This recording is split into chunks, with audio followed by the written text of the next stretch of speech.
coisas boas e Olá, coisas pessoal, boas, né? sejam bem-vindos. Olá! Boa Olá, noite. Bem-vindos todos. Boa noite. boa Boa noite a noite. todos. Professor, mestre e presidente Ricardo Viebig, seja bem-vindo. Professora Abadia.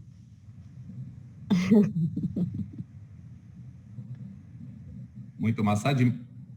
Admar Compom, Fernando, Emo Spray entrando. Sejam bem-vindos, Renatinha. amigos, ao nosso encontro. Maravilhoso estar com vocês. Ok, então, sejam todos bem-vindos. A gente vai começar agora. Então, a gente vai começar com o nosso tradicional vídeo de boas-vindas, que o vídeo apresenta os nossos participantes, um vídeo que é feito com muito carinho pelo nosso amigo Artanhan. A gente quer agradecer dele já o apoio da APSEM, o apoio da Sociedade de Motilidade. Muito obrigado, presidente Viebig. Então, a gente vai começar aqui.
Bom, Fábio, Olá. A partir de agora, você é o mestre de cerimônias.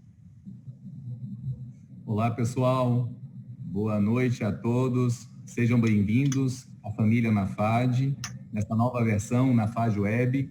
E, para começar, gostaríamos de agradecer ao Vitório, que está aqui presente, representando a APSEM Farmacêutica, que é a grande apoiadora de todos esses nossos movimentos científicos e assistenciais.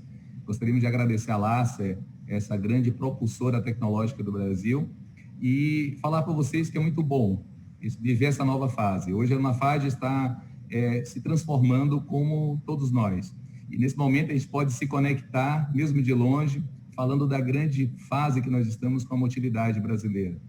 Teremos aqui hoje a doutora Márcia Felipe, que é uma grande motilista da Bahia, que a gente se inspira muito, tá? Teremos a participação da mestra, da rainha da motilidade brasileira, que é a Carla, o grande Jofre, que é o herdeiro do clã dos Resendes goianos, e muitos outros vão participar, tá bom? Teremos o Maurício Bravin de Minas, o Delano, aqui da Bahia, teremos o Artanhan de São Paulo e todos vocês. Aqui é uma casa de debates, tá bom? Vou compartilhar minha tela com vocês.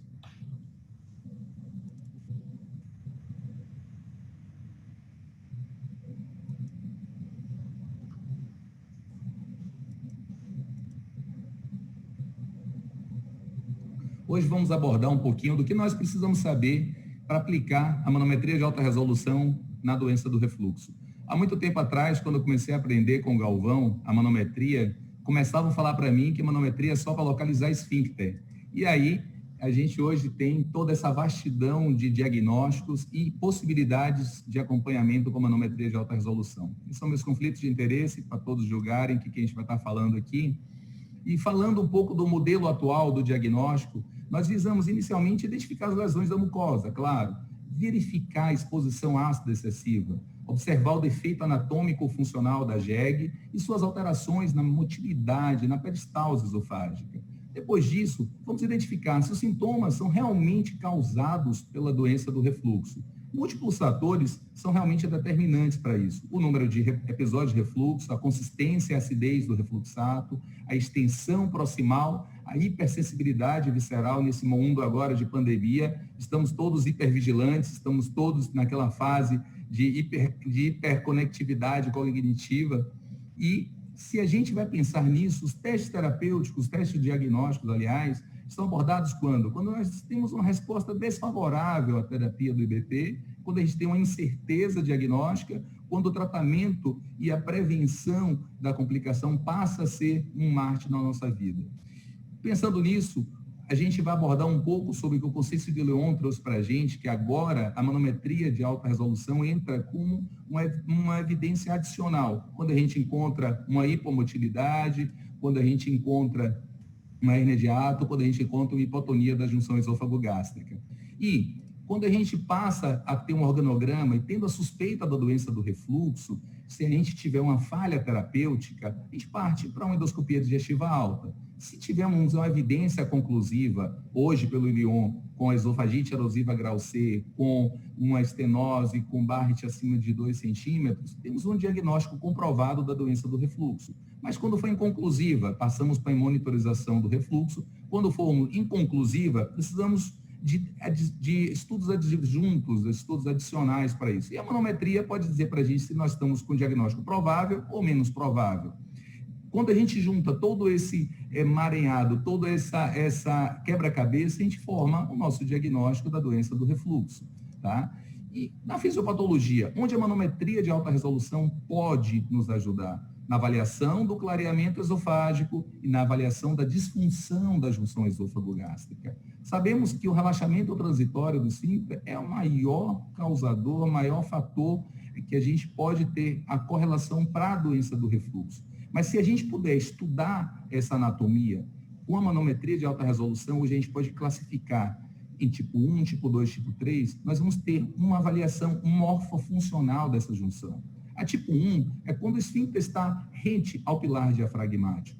O tipo 2 é quando nós temos uma ascensão axial, uma subida axial do esfíncter até 3 centímetros do pilar diafragmático. E quando nós temos a tipo 3, é quando nós temos isso acima de 3 centímetros. Isso é importante? Sim, muito importante. Porque nós podemos aí avaliar a pressão de repouso e até também uma nova métrica, que é o vigor da junção esôfago-gástrica.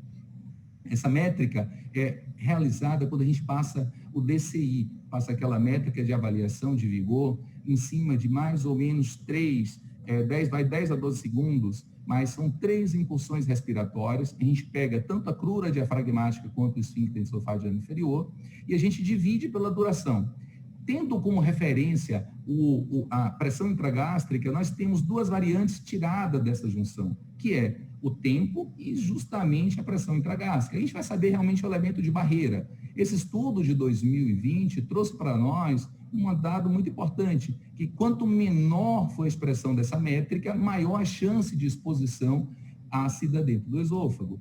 Quando a gente passa para avaliar isso, tipo 1, tipo 2 e tipo 3, principalmente no tipo 3, quando a gente tem uma posição de maior expressão do tempo de exposição ácida na região ou na posição supina. Essas evidências recentes sugerem que a manometria de alta resolução assemelha mais as medidas cirúrgicas da hérnia hiatal e em contraste com as radiografias de bário ou as médias da endoscopia digestiva. Isso significa que a manometria nossa pode, em algum momento, nos dar mais opções para o diagnóstico de acurácia para a hérnia hiatal. Quando a gente fala em vigor contrátil, a gente fala em avaliação peristáltica. E aí a gente tem essa medida. Para aqueles que não têm o conhecimento todo da manometria de alta resolução, aqui nessa barra nós temos esfíncter esofagiano superior, na barra inferior, esfíncter esofagiano inferior. De forma muito intuitiva, quanto maior a expressão dessa onda, maior vai ser o vigor, maior vai ser hipercontrátil vai ser esse esôfago. Quanto menor for a expressão, menos vigor nós teremos. Isso é importante porque na classificação de Chicago nós conseguimos definir as desordens que são prontas para os pacientes que são simplesmente, os pacientes só são anormais, são pacientes, são patológicos sempre, então são as classificações dos distúrbios maiores, onde nós temos espasmo esofagiano, o esôfago hipercontrátil e ausência de contratilidade. E quando a gente passa a avaliar na doença do refluxo, o esôfago hipercontrátil, aquela resposta hipercontrátil, nada mais é que aquela evolução do esôfago de quebra-nozes, que lá atrás nós víamos apenas com essas ondas de maior amplitude, hoje nós avaliamos com um DCI acima de 8.000. Quando a gente passa a avaliar, nesse último estudo apresentado esse ano, a revisão foi mais de 38 estudos, que dentro dessa revisão sistemática, a prevalência está em torno de 1,9, a idade média de 60. A maior prevalência acontece na doença do refluxo, mas temos que ter também a observação dos pacientes com obesos mórbidos. A disfagia foi a apresentação mais comum, em torno de 64, seguida para a doença do refluxo. Então, a alta suspeita para o Jack Hammer, que a gente coloca com esse esôfago de britadeira, a gente precisa da manometria de alta resolução. Então, nós esquecemos aquele esôfago de quebra-nozes e expressamos agora o esôfago de britadeira, que é o Jack Hammer, para aquele paciente que tem realmente um hipervigor contrátil. As desordens menores, a gente avalia o clareamento desse esôfago. Elas são menores porque ela pode também aparecer em pacientes dentro da limite da normalidade. Nós falamos da motilidade esofagiana ineficaz e na peristalse fragmentada. Quando a gente faz a avaliação dessa onda, a gente vê que isso aqui praticamente não tem expressão nenhuma. Então, essa onda está com falha. Aqui nós percebemos uma fraqueza na expressão. São pequenas apresentações desse verde. Então, quando a gente passa a olhar isso e tem uma expressão muito maior, tem essa lentidão da progressão, a gente chama de break, então nós chamamos de uma onda fragmentada. Quando a gente passa a avaliar isso, que o padrão, principalmente da normalidade mais comum vista na doença do refluxo, é a hipotonia do esfíncter esofagiano inferior, a hipomotilidade do corpo de esôfago ou ambos. Contrações fracas podem estar relacionadas a alterações do clareamento esofágico em tempo de exposição ácida prolongada. Quando nós temos no tratamento da esofagite, nem sempre a melhora da alteração da função motora, o que nós podemos ter? Ela já era pré-existente, e aí a gente realmente tem que ficar atento com isso, ou é um dano irreversível devido à exposição ácida. Lançamos a reserva contrátil. A reserva contrátil nada mais é do que um teste final que nós oferecemos, uma sequência de líquidos para o nosso paciente, e aí podemos observar se esse paciente vai ter uma contração que é uma contração maior do que a média desse DCI. Quando a gente faz essa avaliação na motilidade esofagiana ineficaz, esse estudo saiu esse ano, inclusive com participação de brasileiro, a gente pôde observar, associando a impedância junto com a manometria, que quando você tem uma falha nessa contração, você tem o quê?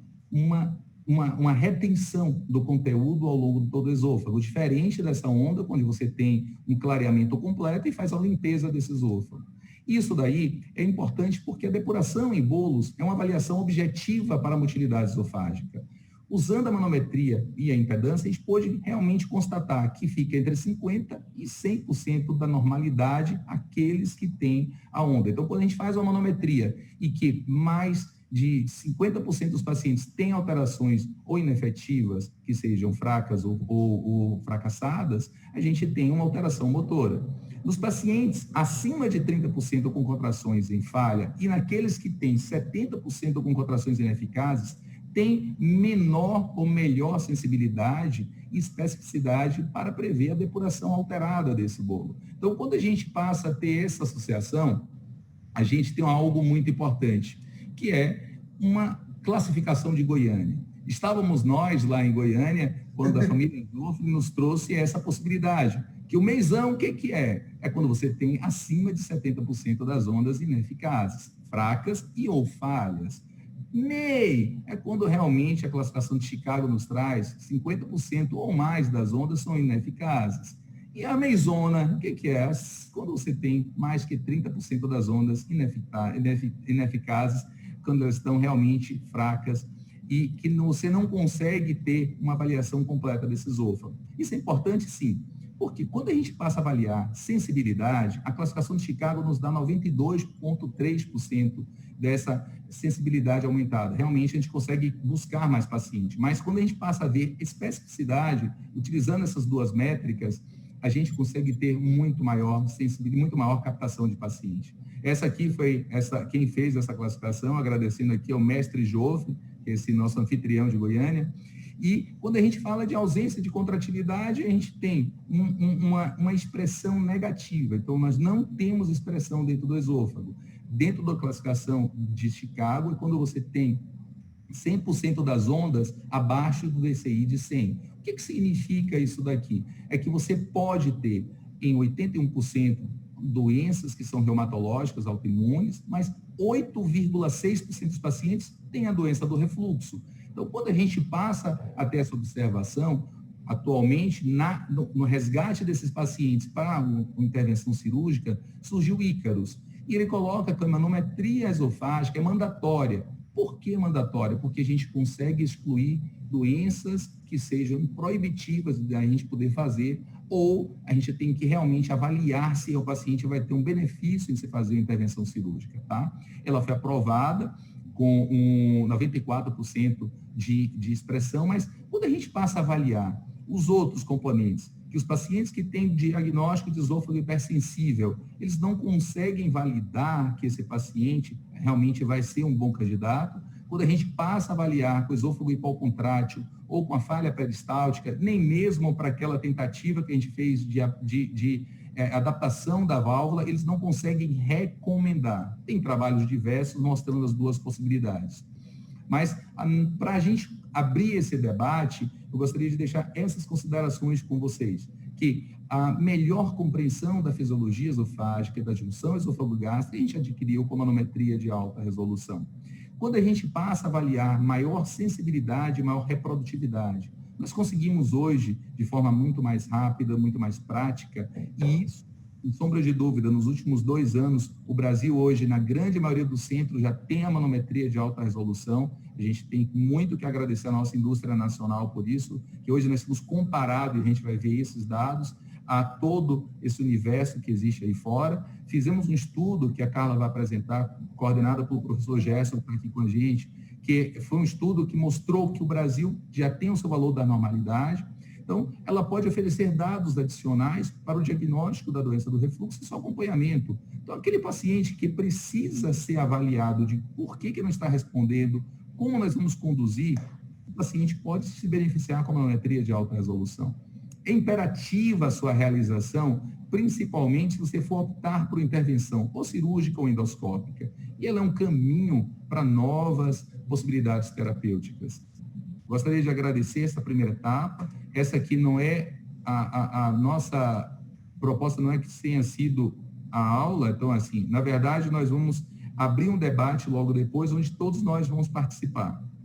Vamos ter agora a Carla, que ela vai estar apresentando para a gente esses dados desse estudo brasileiro, tá? E que vai nos mostrar quais são os dados que nós podemos seguir como os parâmetros da normalidade. Carlinha, está com a gente? Oi. Está na tela aí já? Sim.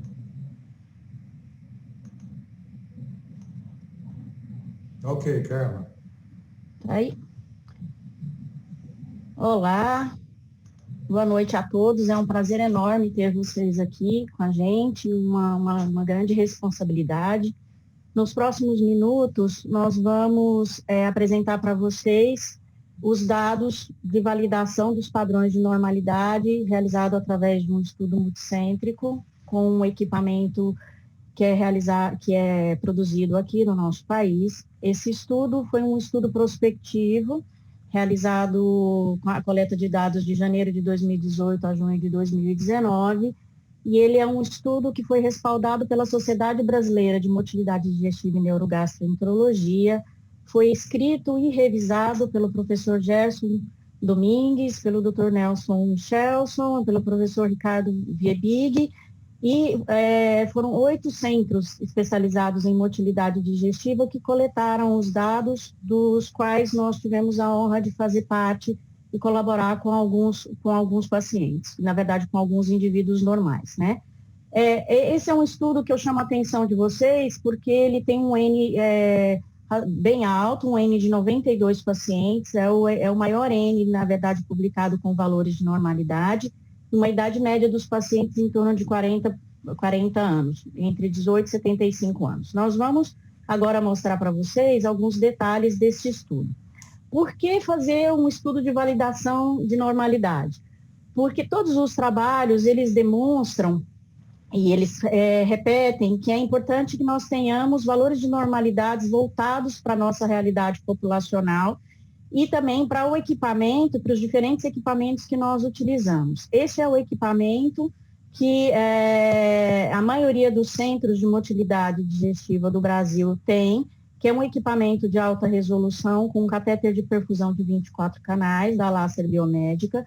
E apesar de ser um catéter de 24 canais, ele é um catéter que tem a genialidade de um conector único que facilita não só a conexão da sonda, mas também a higienização desses 24 canais.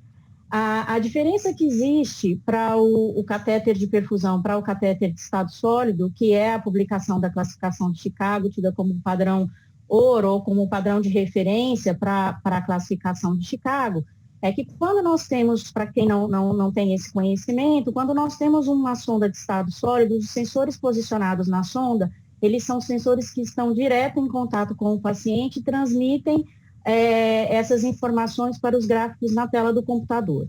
Já as sondas de perfusão, os sensores eles são externos e isso faz com que nós tenhamos um certo delay, um certo atraso nessa transmissão de dados. E é importante que, de acordo com a configuração de cada sonda, de cada equipamento, nós tenhamos os parâmetros de normalidade para que possamos usá-los de forma correta. Essa é a configuração da nossa sonda, desse equipamento. Da mesma forma que a de estado sólido, ela permite a avaliação da atividade pressórica ao longo de todo o esôfago, registrada de forma simultânea.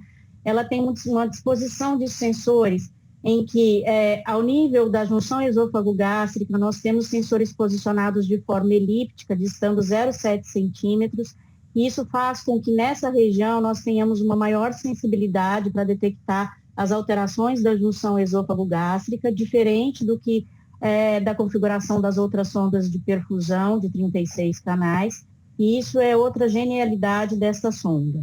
Aqui na próxima tela vocês vão ver que é um pequeno vídeo de um exame sendo realizado em que nós podemos observar nitidamente todos os eventos que ocorrem desde a faringe, passando pelo esfíncter superior do esôfago, área de transição, corpo esofágico e junção esôfago-gástrica. Então, quando nós estamos realizando o exame, nós temos essa visão nítida e muito mais fácil e interativa para que a gente possa entender o que está acontecendo com o esôfago daquele paciente.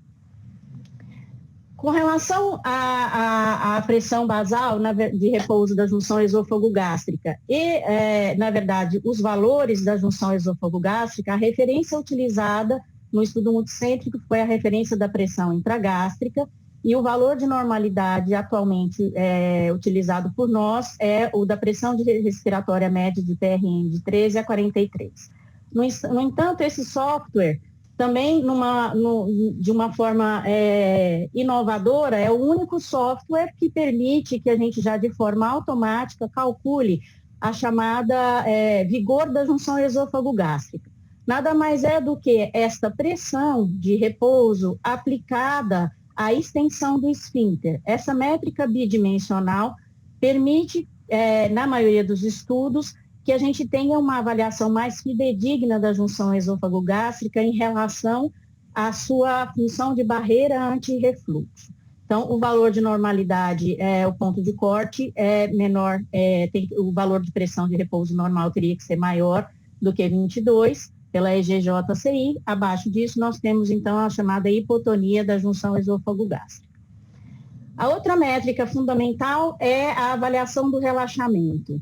Na manometria de alta resolução, o relaxamento do esfíncter inferior do esôfago, medida pela pressão integrada de relaxamento, é mais do que só uma avaliação de relaxamento, mas uma avaliação do fluxo através da junção esôfago-gástrica. No estudo multicêntrico, o valor de normalidade é 16, ou seja, quando nós temos um IRP acima de 16, nós temos então uma alteração do fluxo através da junção esôfago-gástrica. Aqui vocês podem ver um IRP, um paciente normal, e aqui nesse slide um paciente com acalásia, mostrando aqui a alteração documentada através dessa janela, em que permite avaliar os 4 segundos de menor pressão e permite englobar toda a junção esôfago-gástrica, inclusive nos momentos em que ela se desloca proximalmente nos encurtamentos, o que faz com que essa métrica seja uma métrica muito mais sensível do que o que nós tínhamos anteriormente na manometria convencional. Com relação ao corpo esofágico, nós também passamos a medir de forma um pouco diferente, através do vigor contrátil, que é a avaliação do vigor da contração do esôfago ao longo da deglutição. É uma métrica tridimensional, o valor utilizado na classificação de Chicago com a sonda de estado sólido é de 450 a 8.000, nós atualmente estamos utilizando o valor do estudo multicêntrico, que é de 700 a 7.000. Com isso, eu quero dizer para os senhores que, quando nós temos um valor de DCI abaixo de 700, nós temos as chamadas ondas inefetivas, nós temos um vigor baixo, nós temos os distúrbios de hipocontratilidade.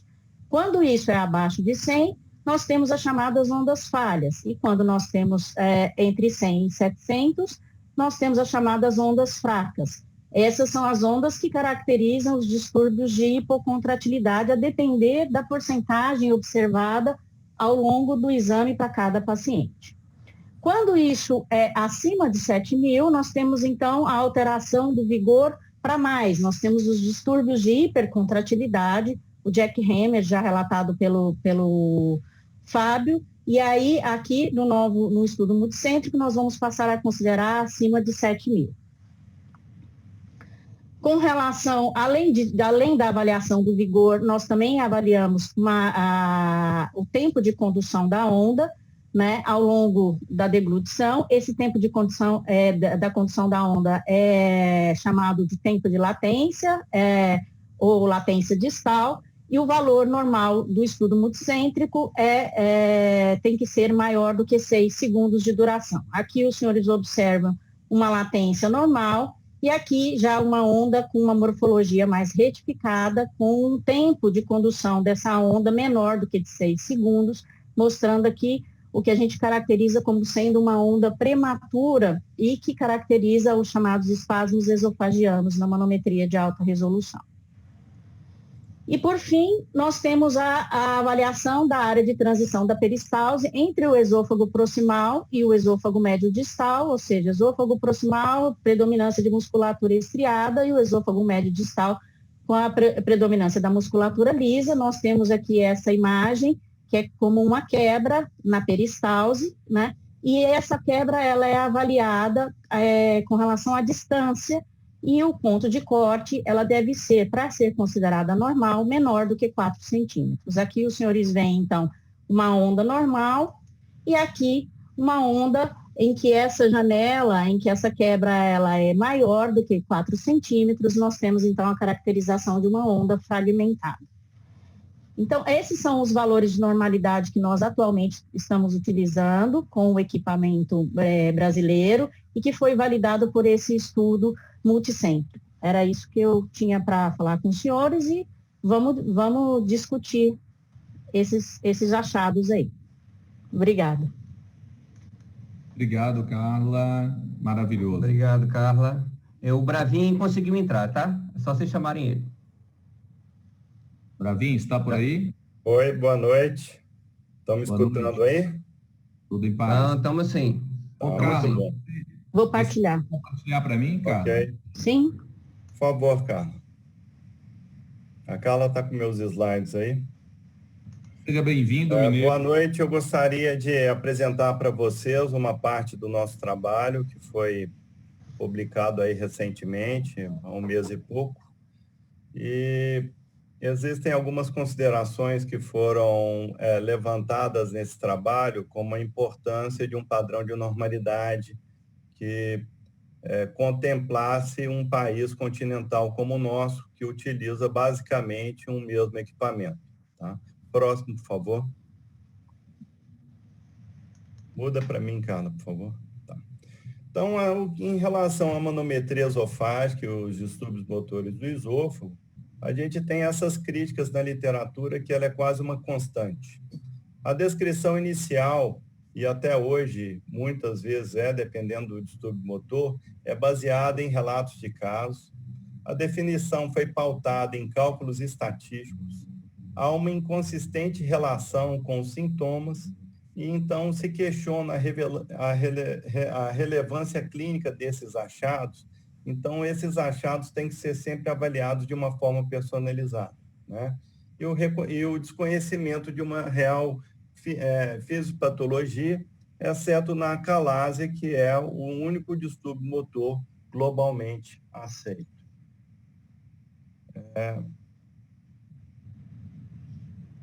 Um instante. Outro slide. Eu não estou conseguindo ver o slide inteiro aqui, Carla.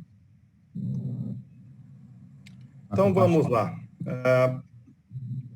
Fatores que interferem, né, na manometria, no resultado da manometria de alta resolução, especialmente nos voluntários normais.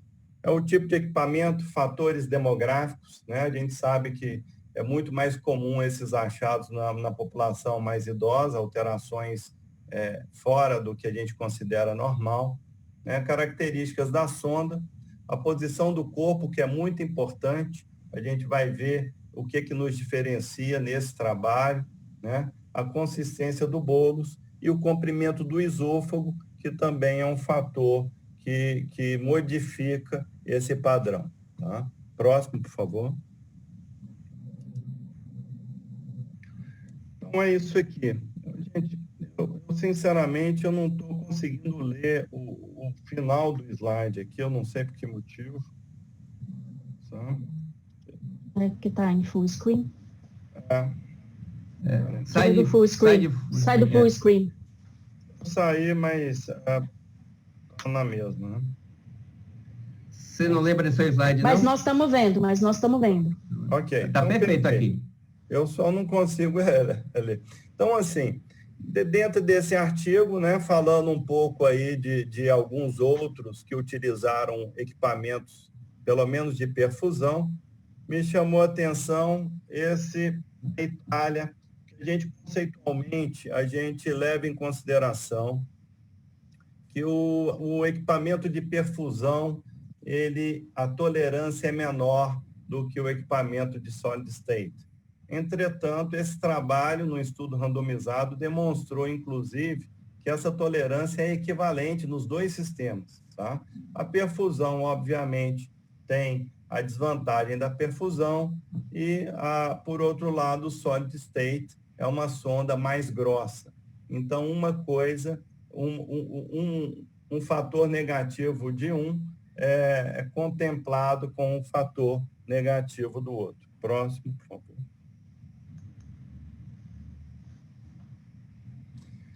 Então,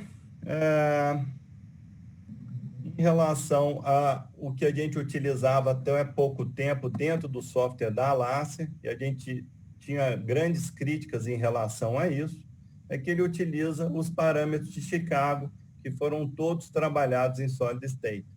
Então, a gente sabe, né, que a gente sabia da necessidade, né, de um padrão para perfusão por conta do equipamento nacional, a configuração de uma sonda que contemplasse a maioria dos casos. Então, daí foi até a ideia da gente prolongar a zona do sleeve, né, da manga, né? A velocidade de perfusão, hoje a gente utiliza em torno de 22, tá? Para ter um traçado mais estável, que foi o contemplado pelo trabalho, tá? E o diâmetro do catéter. Todos esses fatores, obviamente, implicam no resultado.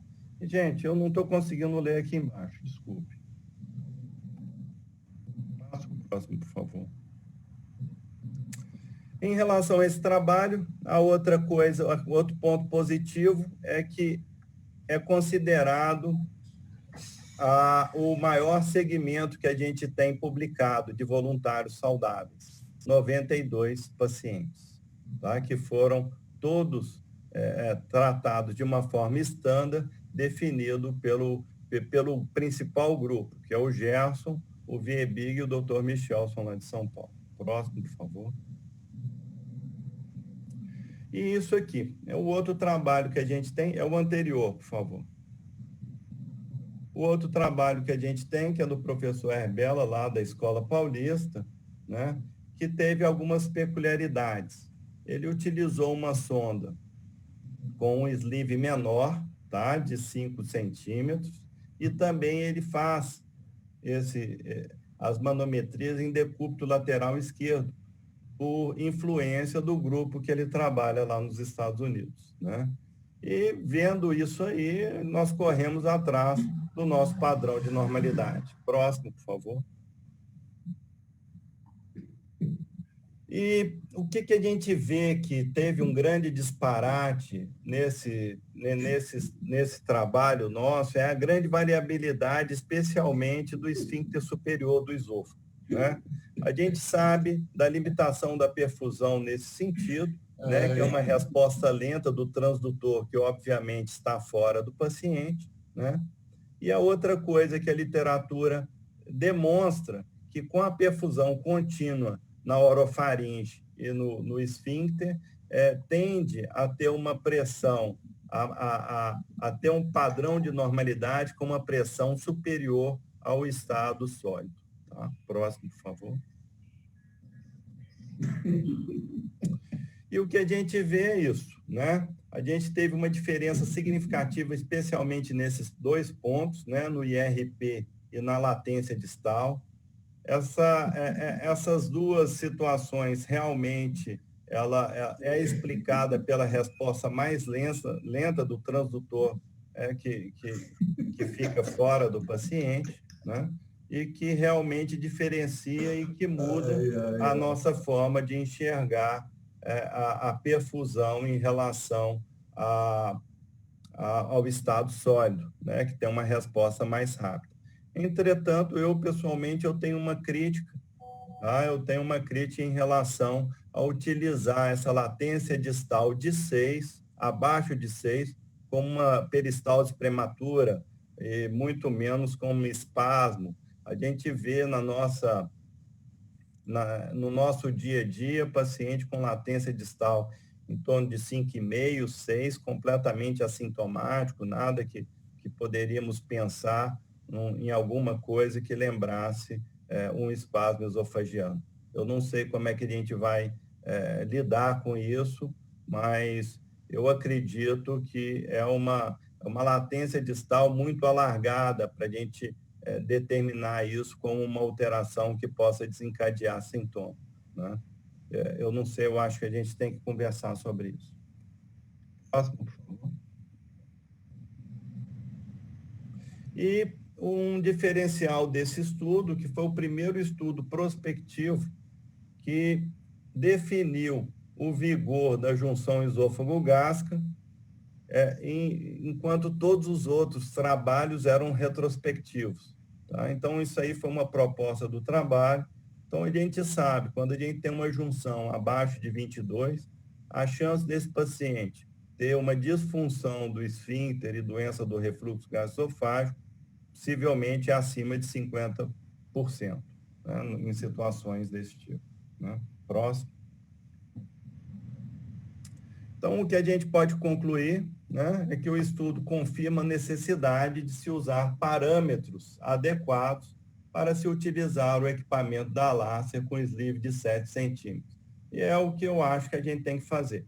Eu acho que a gente tem que migrar para isso aí, já colocar, inclusive, dentro do software, e a gente trabalhar nesse sentido, sem esquecer que tudo é criticável, né? E a gente precisa realmente discutir para ver a melhor forma de buscar esses dados e conduzir e personalizar mais o tratamento dos nossos pacientes. Muito obrigado. Obrigado, Bravin. Perfeito, irmão. Querido Vitório, estás por aí? Vitório? Eu vou abrir o microfone do pessoal, Paulo. Espera um pouquinho. Ok. Vitório está aberto agora, é só ele clicar lá. Pronto. Ah, tá. Tá ótimo. Não estava conseguindo pôr o meu microfone aí. Para aqueles que É comigo. Vitório. Vitório é nosso professor, é o nosso superintendente, ele trabalha com a parte de diagnóstico da doença do refluxo, com o tratamento da doença do refluxo, e o Vitório vem pegar o grupo do NAFAGE há um ano, está desenvolvendo esse trabalho brilhante conosco. Muito obrigado, Vitório. Imagina, eu estou muito honrado pelo convite, né, do pessoal, me faz muito feliz ser do grupo. Eu vou me apresentar, eu acho que muito pouca gente me conhece aqui. Estou fazendo o meu debut, né? Vitório Kemp, eu sou gastro de formação, eu sou gerente médico da Apsen Farmacêutica, mas eu tenho vínculo de ensino na Escola Paulista e na Unisa, antiga OSEC. Tem gente que conhece mais por OSEC, né? A mim foi incumbido, eu não tenho nada para passar de diapositivo, fui incumbido comentar um pouquinho sobre a clínica e em cima daquilo que o Fábio falou. Então, rapidamente, em 88, a primeira molécula de IBP foi comercializada na Europa, logo depois chegou aqui na gente, e ele era tão bom em relação ao que já tinha, né, que mantinha um pH acima de 4 por mais tempo, que as doenças ácido relacionadas, principalmente a doença do refluxo gastroesofágico, ela foi... nós achamos que estavam, não que totalmente resolvida, mas não seria muito mais a nossa preocupação. Mas 10 a 40% são refratários. Então, na verdade, o IPP foi bom, porque ele, de certa forma, ele trata bem, mas banalizou o diagnóstico e o tratamento, e isso fez com que a gente revesse muita coisa. E, sem dúvida nenhuma, né, os protocolos, classificações que existem hoje ajudam bastante, é um norte, como falou o Bravin, tudo, não existe uma perfeita, é fundamental, nós somos todos humanos, mas existem diferenças entre as pessoas, geograficamente falando, os costumes alimentares, etnia e etc., nós precisamos do nosso parâmetro, e o IBP, que tinha uma refratariedade aí de 10% a 40%, veio mostrar isso para a gente. A gente acabou estudando mais, a gente não esperava essa refratariedade, então os exames convencionais de pH-metria e manometria começaram a ser mais feitos, a gente começou a estudar mais, começou a entender mais, e a impedância, o pH, e agora a de alta resolução, veio ensinar muito mais a gente. Hoje nós somos capazes de entender melhor e propomos melhores tratamentos, né? Quando a gente fala em sintoma clínico, existe diferença entre trabalhos, na especificidade, em outros parâmetros, mas no geral a acurácia é 50%. Então, metade dos pacientes, a gente, se basear na clínica, nós não vamos tratar de uma maneira melhor, né? Tem uma refratariedade total ou parcial, e é nesses que metade é um número que eu acho bem razoável, né? E é nesses que a gente vai ser bastante assertivo. Inicialmente, no geral, se faz a pH-metria, ou melhor, a impedância, pH-metria, dá mais dados, e depois a gente faz, na dependência da clínica, a manometria de alta resolução, que ela vem trazer bem mais dados para a gente, né?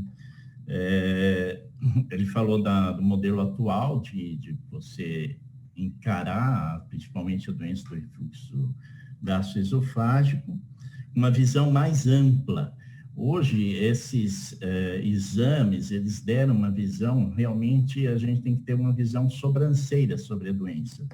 O que antes era só, embora seja a fisiopatologia mais principal, né, que é o relaxamento do esfíncter esofágico inferior, hoje nós não podemos mais ter esse foco.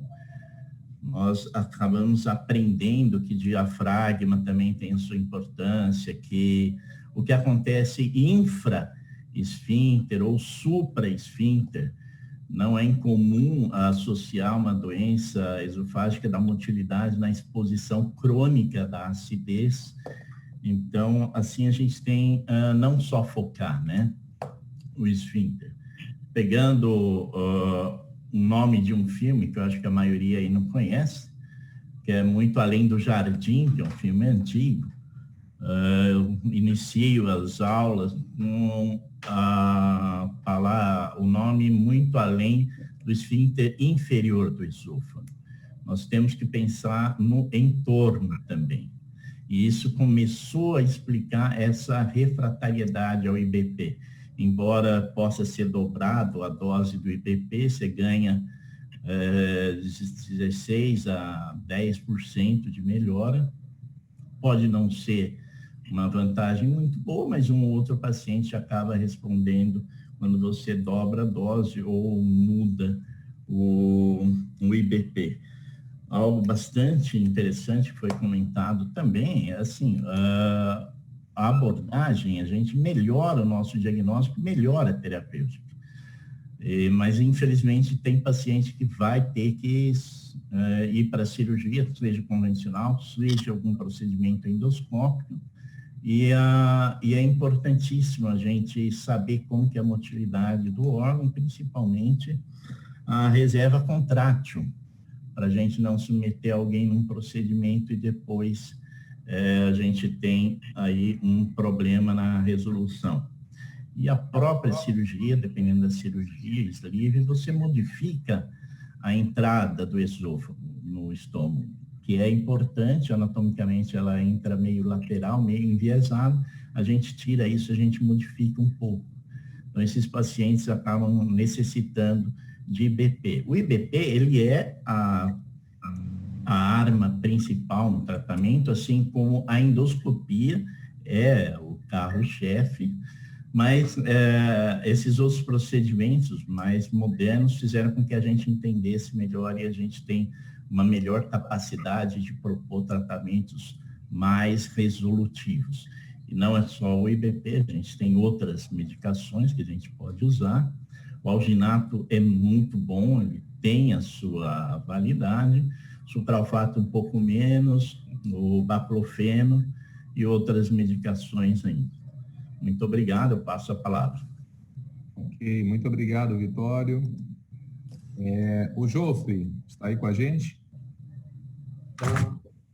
Jofre, a Badia colocou para a gente uma discussão que eu gostaria que você discutisse com a Carla. Você consegue ler aí? Ou quer que eu leia para você? Com relação ao tempo de latência distal? Isso. Bom, boa noite a todos. Obrigado pela presença aí. Em nome do NAFAD, a gente agradece.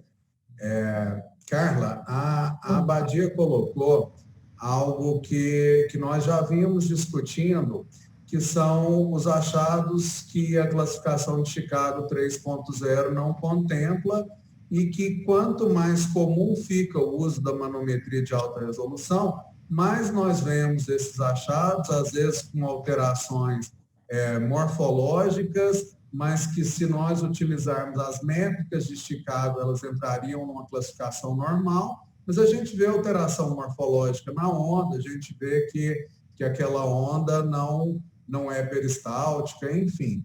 E aí, e eu vou aproveitar também para colocar uma pergunta de um outro colega junto, que ele perguntou se acha viável já, depois dessa publicação, se utilizar as novas métricas achadas pelo trabalho, por esse trabalho multicêntrico de validação dos valores de normalidade do equipamento a láser, E com relação à pergunta da Abadia, com relação às ondas, que tem um tempo de latência distal normal, porém tem uma velocidade de propagação muito aumentada. Então, quando a gente vê ela no terço distal, se a gente calcula, ela é normal, mas ela tem uma morfologia de condução muito rápida, às vezes em terço proximal e terço médio. Então, a gente vê que morfologicamente não é uma onda normal. Mas quando se vai pelo tempo de latência distal, seria uma onda que não seria totalmente peristáltica. Se você acha válido utilizar essas métricas para o diagnóstico do espasmo esofágico. Essas métricas não, desculpa, a morfologia. Então, só respondendo mais a pergunta mais rápida, sim, eu acho que os valores que têm que ser utilizados atualmente são esses. A gente já está utilizando esses valores e o que eu coloco no meu laudo é a referência do valor de normalidade que eu utilizo, que é a referência do trabalho, tá? Então, a gente já utiliza esses novos parâmetros e eu acho que é o que tem que ser utilizado, porque é o adequado para o equipamento que a gente usa. Doutora Abadia, um prazer tê-la aqui, uma honra, professora de Uberlândia, uma grande motorista. A pergunta não podia ser uma pergunta mais importante do que essa. Na verdade, eu peço só uma licença para compartilhar só uma tela minha aqui para te explicar isso o raciocínio que eu tenho com relação a isso. Rapidinho, é isso aqui. O professor Castel, ele publicou um artigo em 2018 referindo que a classificação de Chicago esqueceu o termo peristalse e passou a utilizar o termo prematura. Então, a gente observa alguns fenótipos do espasmo esofagiano que não foram descritos inicialmente na classificação de Chicago, por isso a gente chama isso de off-Chicago, né? Mas que já estão descritos em outros trabalhos em up-to-dates da classificação de Chicago. Então, aqui é o clássico que a gente observa, é uma onda retificada, um espasmo esofagiano com DL curto, portanto, uma onda prematura, que ao mesmo tempo ela é simultânea. Então, quando a gente olha a manometria convencional e a manometria de alta resolução, elas são achados idênticos. Já no espasmo esofagiano, em algumas situações, a gente pode ter um espasmo que a gente considera como sendo um espasmo segmentar, normalmente com uma onda um pouco com uma morfologia mais retificada na porção proximal, e na sequência, essa onda tem uma pequena condução peristáltica na parte distal. E aí, então, nós temos uma onda com um DL curto, uma onda prematura, mas que, na manometria convencional, provavelmente a gente não daria como uma onda aperistáltica. Então, essa é uma onda que tem um DL curto, uma onda prematura, e que na manometria de alta resolução, ela é classificada como uma onda prematura. E, por fim, a gente tem essa situação, que é uma situação em que provavelmente ainda não houve uma alteração importante aqui na musculatura estriada. Esse paciente tem, então, uma condução peristáltica inicialmente na parte proximal e joga a condução aperistáltica, ou a condução aperistáltica um pouco para frente, e o DL acaba sendo, atualmente ele até seria considerado com esse parâmetro de 6, mas com uma morfologia completamente retificada, e joga esse parâmetro, que na classificação de Chicago seria 4,5 e não entraria na classificação de prematura. Então, também na convencional e alta resolução seriam diferentes. Então, esses são os fenótipos. Nas três situações, Abadia, eu considero como sendo, dependendo do IRP e da porcentagem observada no exame, como sendo espasmo esofagiano. Não sei se é isso que você tinha questionado. É isso que a gente tem feito atualmente, tá bom? Só Carla, assim, fazer um comentário com relação a isso, para quem ainda utiliza convencional, às vezes nessa onda, a gente dava sorte de, às vezes, pegar dois canais em que a onda não conduzia, era o que a gente chamava da peristalse segmentar. Então, quando ali mas muitas vezes nós não tínhamos essa sorte, com 4 canais no corpo, a gente acabava perdendo muita coisa, né? Então, eu acho que esse foi um grande ganho, você ter muito mais canais no corpo, então eu acho que aumenta a acurácia para esses diagnósticos desses distúrbios motores segmentares. Fábio, é o Galvão. você pediu para avisar, a gente está chegando às 8 horas, mas só para avisar vocês, eu nunca vi isso na minha vida, a sala está cheia e continua com a audiência cheia, então cabem a vocês, como eu falei para vocês, às 8 horas eu falo, tem 1 hora de seminário, mas está todo mundo aqui, parece que está todo mundo interessado, fica com vocês aí, seguir ou não, eu vou avisar quando tiver mais 15 minutos e mais 30 minutos, ok? Tudo bem, chefe. Vamos continuar, aproveitar esse momento de conexão a todos. Abadia, nós passamos um domingo em Goiânia discutindo o Off Chicago. E assim, realmente alguns achados, a gente demonstrou alguns gráficos que isso tem acontecido. Muito do que a gente vai encontrar na manometria de alta resolução, muitas vezes não está enquadrada dentro desses conceitos. A colega colocou aqui, a Jamile. Delano, você já entrou, Delano? Delano? Deixa eu pegar ele aqui, peraí. Já boto você para ele aqui. Deixa eu liberar ele. Delano. Tá. Ele tá com o microfone. Pronto. A Jamile colocou para a gente do limite da normalidade.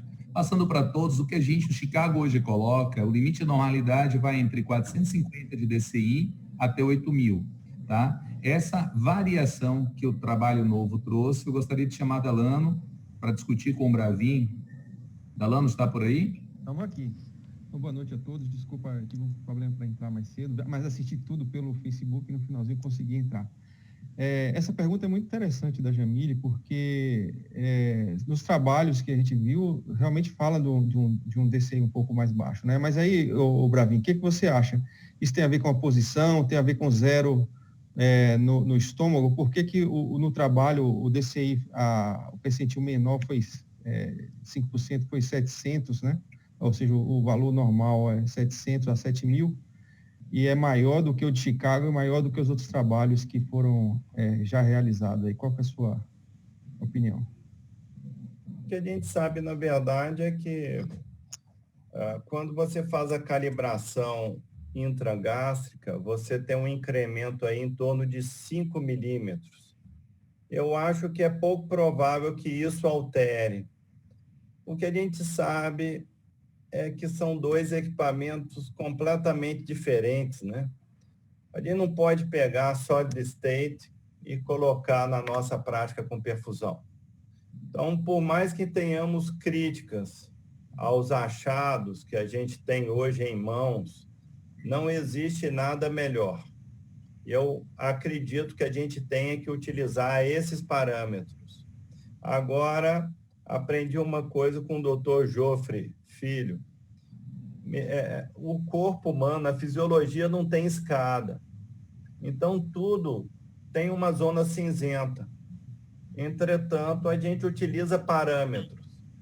A gente falar, por exemplo, que uma latência distal de 5,9 é patogênica, dizendo, e 6 não seja, isso aí, nós que trabalhamos com fisiologia do aparelho digestivo, a gente tem que acreditar que a gente tem que utilizar esses dados para personalizar o tratamento do paciente.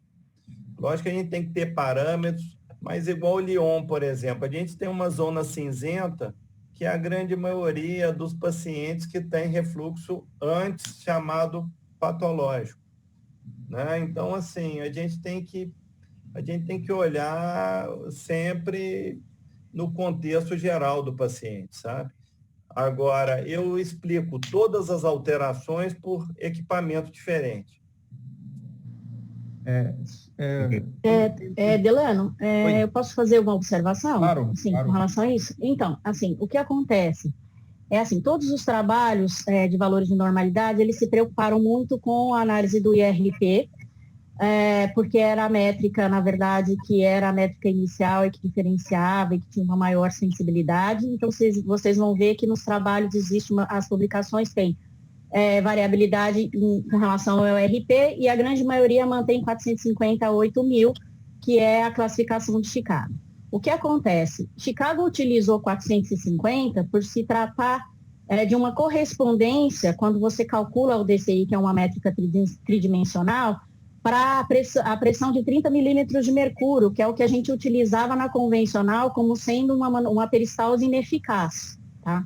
Esse trabalho que nós fizemos, ele não fez isso. Esse trabalho que nós fizemos, ele utilizou exatamente o percentil 5,95 com o N de pacientes que nós utilizamos. Então, por isso, nós temos 707 mil e não 450 e 8 mil, tá?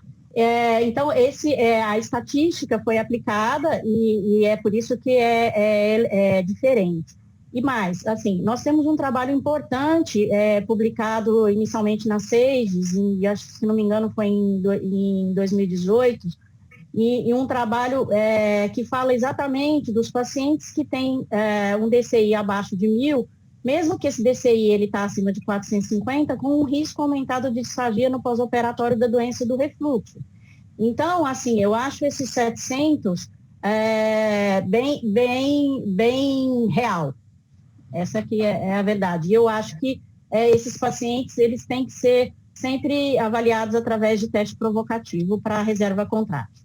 Carla, então deixa eu fazer uma provocaçãozinha aqui, aproveitar da brincadeira que Fábio fez. A gente sabe que a motilidade esofagiana ineficaz ela é uma alteração menor do esôfago, né? E as questões clínicas, então, ela influencia bastante. Então, você não acha que é válido realmente essa classificação de Goiânia de meio, meizinho, meizão, né? Para você avaliar a clínica junto com os achados? E, obviamente, que esses valores vão corroborar para a clínica, ele não pode ser avaliado individualmente, né? Delano. Essa classificação de Goiânia, quem é especialista é o Jofre Neto. Então, sou ele que criou, uma brincadeira no nosso grupo. Mas eu acho que a MEI é um campo vasto de estudo, né? É um campo que merece uma avaliação porque ele é um balaio de gato, né? Então, a gente tem aí distúrbios bem importantes e outros que não têm tanta importância e a gente ainda não tem, assim, um parâmetro bem definido para poder estabelecer o que é realmente que a gente tem que levar em consideração na clínica, né? Meninas, Fábio, se você me permite, sim. Trazendo do tempo da manometria convencional, que tem mais de 100 anos, muito mais de 100 anos, foi assim que ela começou a fechar diagnóstico, gente. Então, era aquele grande balaio de gato, que daqui a pouco você pegava, não, esse paciente tem essa alteração, ou é a calásia, foi a primeira. Aí, não, mas essa com essa, dá espasmo esofagiano difuso. E por aí foi. E a manometria de alta resolução está encontrando o balaio de gato dela. Então, o que vai ser assim, quanto maior o N, quanto mais fizer, quanto mais a gente souber disso aí, quanto mais a gente detalhar e estudar, vocês vão ver que vocês vão achar subtipos. E isso é previsível, isso é modelo matemático. Vocês vão achar subtipos clínicos que vocês podem classificar e tirar do balaio de gato. Desculpa aí a intervenção do velhinho. O velhinho é o nosso mestre. São quase 20 anos de história com motilidade. Mas esse estudo foi brilhante, assim, Delano, que ele mostrou para a gente que quando você tem mais de 70% de ondas inefetivas, a especificidade para você poder falar que realmente não está tendo um clareamento de bolo foi muito maior do que 50%. Então, isso vai colaborar com esse dado que o nosso trabalho vai dizer, tá? Tem a Rafaela, ela trouxe para a gente aqui mais uma provocação. Avaliação da junção esôfago-gástrica no paciente com pós-operatório de sleeve. Sleeve já tem por si, Rafaela, para essa avaliação da junção esôfago-gástrica, uma pressão intragástrica aumentada, porque é uma doença, uma cirurgia refluxogênica. Então, você vai ter um aumento da pressão intragástrica, e se você não tiver uma barreira eficiente, você vai poder ter uma maior incidência de refluxo. Carla, você que tem acompanhado muitos pacientes aí do grupo do Galvão, pós-operatório, o que você tem a nos dizer dessa sua avaliação?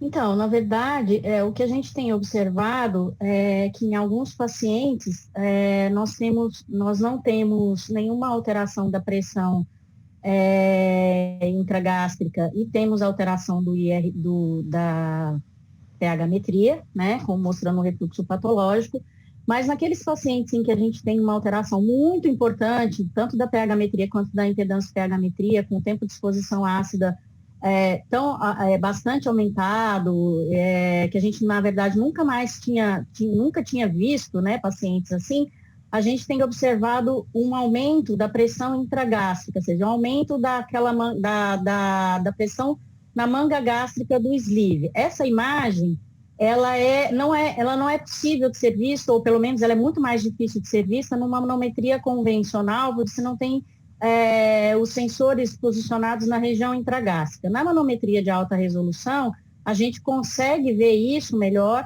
porque a gente tem os sensores posicionados na região intragástrica. Então, eu vou mostrar mais uma vez uma imagem para vocês aqui.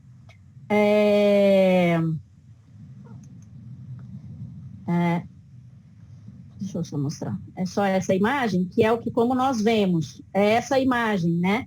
É a imagem em que a gente vê esses sensores aqui. Essa é uma paciente pós-sleeve, com um aumento da pressão intragástrica. Se a gente observar a área do relaxamento do esfíncter, ela não tem uma alteração de relaxamento do esfíncter, mas logo após a deglutição, em que há o fechamento e um aumento da pressão reativa desse esfíncter, nós temos, então, um aumento da pressão nos sensores intragástricos, pressões que atingem mais do que 30 milímetros de mercúrio, sendo que nós consideramos o normal em torno de 5 milímetros de mercúrio. Então, essa é a imagem clássica que muitas vezes a gente observa nesses pacientes, e eu acho que isso é um dado a mais para definir como esse paciente deve ser conduzido do ponto de vista de tratamento desse refluxo.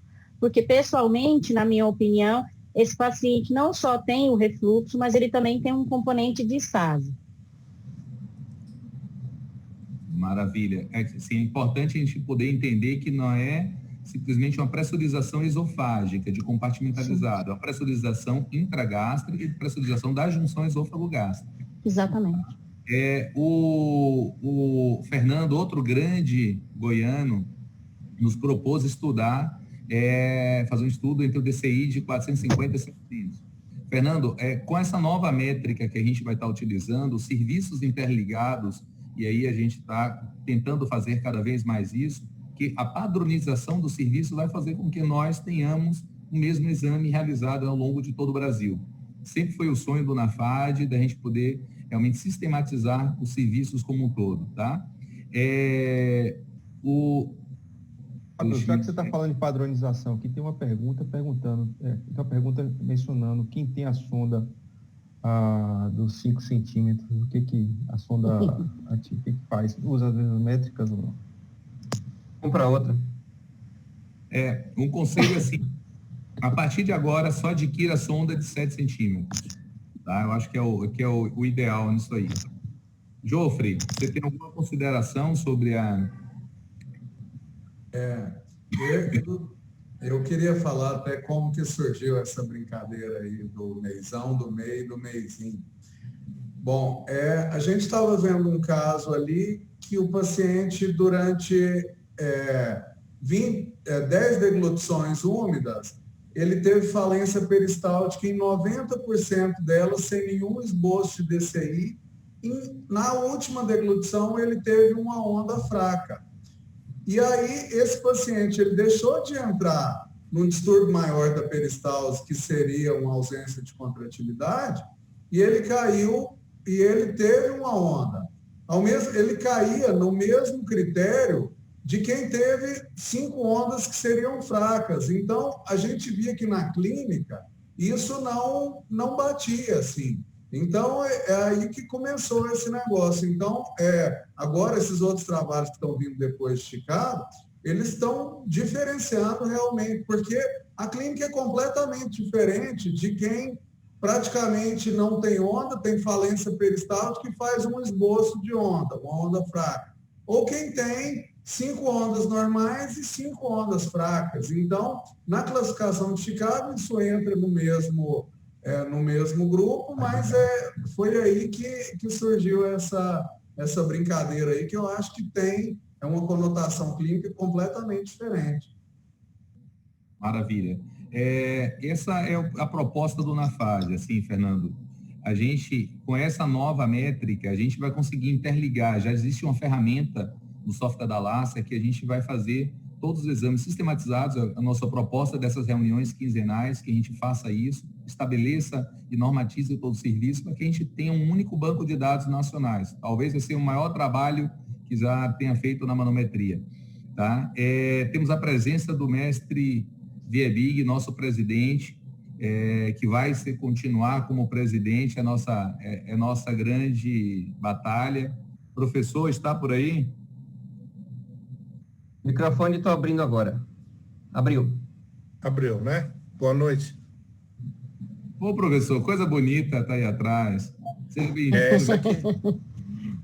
Esse aqui foi quando aquela Daenerys apareceu lá em Ubatuba para queimar o céu lá. Não. Você sempre entra para fechar, né? A gente não pode deixar de chamar. Obrigado. Olha, parabéns mais uma vez. Foi excelente a reunião. Eu quero tranquilizar vocês duas coisas que eu já coloquei aí, né? Primeiro, assim, não houve muita diferença grande entre usar o sleeve de 5 e 7, porque, na verdade, nós estamos falando em extensão e não em pressão. A média das pressões foi muito próxima entre a usar de 5 e a de 7. Nós fizemos esse teste porque, inclusive, eu arguí o Fernando da Lasser quando saiu essa sonda de 7. Né? E eu já tinha feito um levantamento de 120 pacientes com 5, né? O que eu faria com esses meus pacientes, né? Eu posso dizer para vocês que os números são muito próximos. A minha DL é um pouco mais aumentada do que a DL apresentada aí na média e no 95 percentil. E também a DCI ficou um pouco acima dos 700, tá? Deu 800 e lá vai pedrada.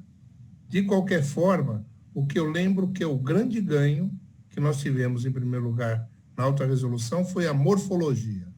Então, você consegue raciocinar em relação a como está funcionando esse esôfago e não esquecer nunca de fazer correlação clínico-patológica, ou seja, olhar o gráfico, mas também olhar o paciente, é muito importante, né? E essa junção aí sempre vai ser muito importante na hora de você dar o seu parecer. E, por fim, nós vamos modificar Chicago. A gente ia agora em julho ter o encontro de Ascona, e aí vão aparecer esses subtipos, né? E isso foi cancelado, então estamos aguardando aí a oportunidade. Por último, eu gostaria de avisar, aproveitar e dar a deixa, que semana que vem nós vamos estrear o primeiro webinar da Sociedade de Motilidade em si, falando de manometria no retal. Vai ter a participação da doutora Estela e a doutora Laura Soli, da Argentina. Discutir manometria no retal e protocolo de Londres, tá? Quem quiser vai receber um aviso por todos os meios aí, inclusive pelo NAFAD, com certeza. Obrigado. Um grande abraço, presidente. Pessoal, o adiantar da hora, vamos começar a nos despedir, agradecer a todos por esse grande momento. A semana que vem nos encontraremos na Sociedade de Motilidade.